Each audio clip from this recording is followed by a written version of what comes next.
तोहर लागे गोरी जैसे मीठा पानी, हट के बाड़ू सबका से हम कायल भइल बानी।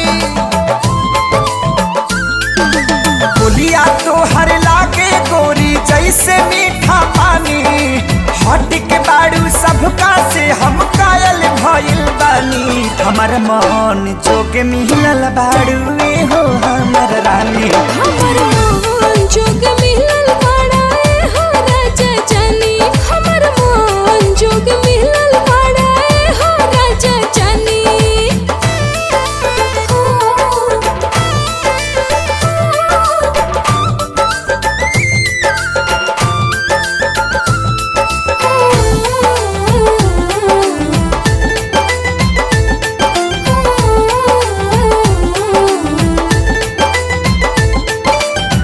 हमारा से सारा गुण मिलेला तोहार हो, यही से तो आँख मूंदी कइने तोहसे प्यार हो।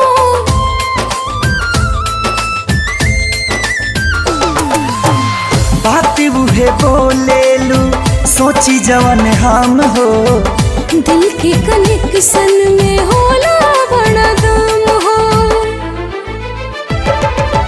हमके बहुत भावे रानी रंग तोहर मुल्तानी, अपने ओरी खींचे हरदम चेहरा तोहर नूरानी।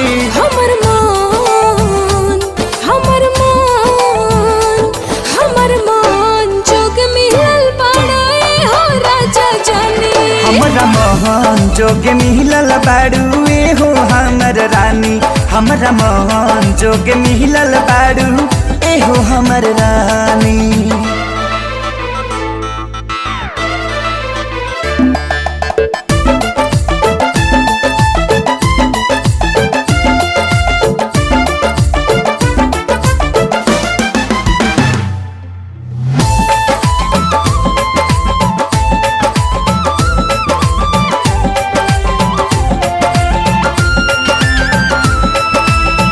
मन करे तोहरा के सील कली दिल में, तनी कुछ दूरी हुई पड़ब मुश्किल में।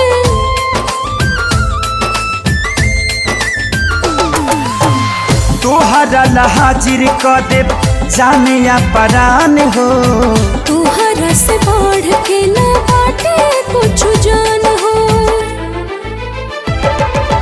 सबसे अलगा सबसे नीमन हमन के प्रेम कहानी, सुधरल जाता दिनवा जब से तोहके पवले बानी।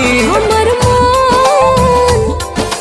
मान जोगे, हमर मान जोगे मिलल बाड़ा हो राजा जानी, हमरा मोहन जोगे मिलल बाड़ू हो हमर रानी।